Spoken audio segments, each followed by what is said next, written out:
Bienvenue dans le Financier, votre rendez-vous économique quotidien. Voici les titres de l'actualité. Au Sénégal, lancement officiel du nouveau plan d'assistance au développement.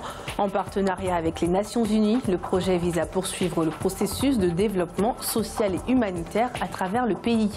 Dans l'actualité également, le gouvernement guinéen a annoncé une hausse de 103,8 milliards de francs guinéens, soit environ 11,4 millions de dollars du budget de la présidence de la République pour l'année 2019. Et puis nous ferons un point en fin d'édition sur l'évolution des marchés boursiers africains.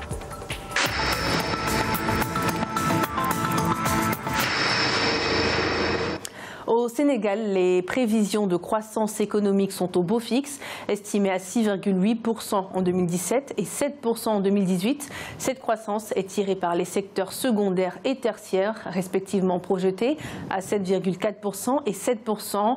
Néanmoins, au plan microéconomique, des défis restent à relever pour permettre à cette économie d'être inclusive et diversifiée.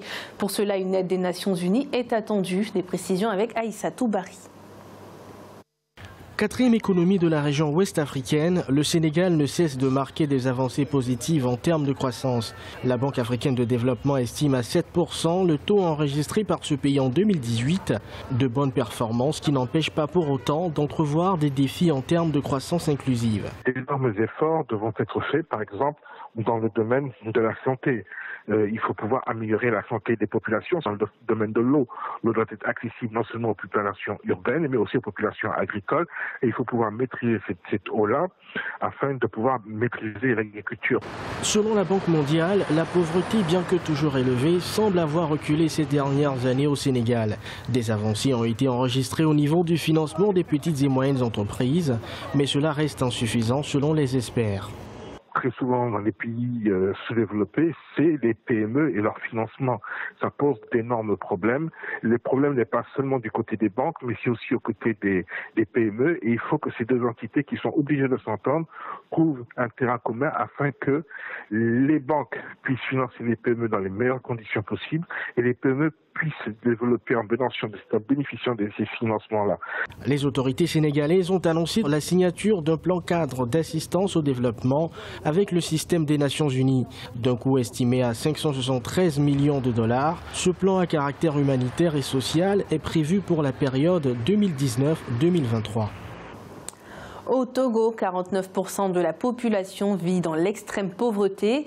C'est ce qu'a déclaré la Banque mondiale à l'occasion de la Journée internationale pour l'éradication de la pauvreté. Ce sont actuellement plus de 3 430 000 Togolais, soit près de la moitié de la population, qui vit en dessous du seuil de la pauvreté. Du côté des autorités, des efforts sont faits afin d'éradiquer le fléau, notamment avec la mise en place du document stratégique de réduction de la pauvreté, de la stratégie de croissance accélérée et de promotion de l'emploi ou encore du programme d'urgence de développement communautaire. Le gouvernement guinéen a annoncé une hausse de 103,8 milliards de francs guinéens, soit environ 11,4 millions de dollars, du budget de la présidence de la République pour l'année 2019. Le ministère de l'Hôtellerie, du Tourisme et de l'Artisanat bénéficie d'une hausse de son budget, tout comme le ministère des Hydrocarbures, celui des investissements privés et du partenariat public-privé. On fait le point avec Aïssatou Bari. Le gouvernement guinéen a annoncé une hausse de 103,8 milliards de francs guinéens, environ 11,4 millions de dollars du budget de la présidence pour 2019. Selon le ministre du Budget, Ismaël Djoubaté, cette décision intervient dans le cadre d'un projet de réajustement des dotations de crédit budgétaire de certains ministères et institutions. Je pense que la hausse du budget de la présidence ne va pas dans la bonne direction à ce moment précis. Étant entendu qu'il y a une grave crise sociale, nous avons le manque d'infrastructures de base. Malgré quelques progrès, la Guinée n'a pas pu encore améliorer les grands axes routiers. C'est un gros problème. On a le problème de chemin de fer, on a d'énormes difficultés dans le domaine de l'éducation. Donc nous avons tellement de problèmes qu'il me paraît malsain d'augmenter le budget de la présidence.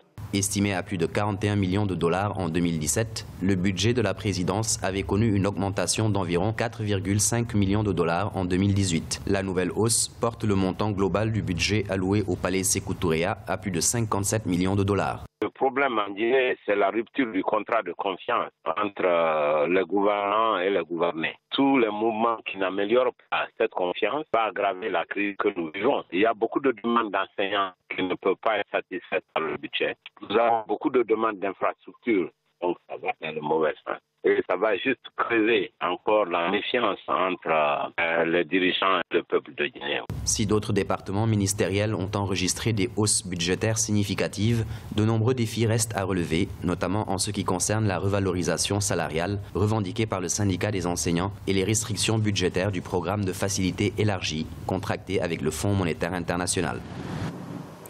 En 2014, l'épidémie d'Ebola ayant touché plusieurs pays de la région ouest africaine a coûté environ 53 milliards de dollars aux économies de la région. Pour rappel, l'épidémie avait tué 11 300 personnes, principalement en Sierra Leone, en Guinée ou encore au Libéria. Les pertes économiques causées par l'épidémie avaient été estimées à 2,8 milliards en 2016 par la Banque mondiale, contre une prévision de 32,6 milliards annoncée en octobre 2014, un montant plus important que l'économie du syndrome respiratoire aigu sévère qui avait coûté environ 40 milliards en 2003 et l'éclosion du virus Zika en 2015-2016 qui avait coûté 20 milliards de dollars. Le Soudan lance un plan de réforme d'urgence pour la relance de son économie. Ce plan est prévu pour une durée de 15 mois. Plusieurs mesures d'austérité seront mises en place, parmi lesquelles la suppression de toutes les exonérations fiscales, à l'exception de celles touchant les matériaux nécessaires à la production.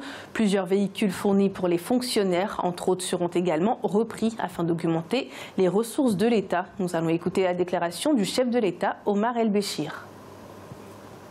Il y aura une révision des structures de pouvoir au niveau de l'État fédéral ainsi qu'au niveau des institutions publiques, combinant une augmentation de l'efficacité des prestations publiques et une augmentation de la participation en rationnant les dépenses publiques.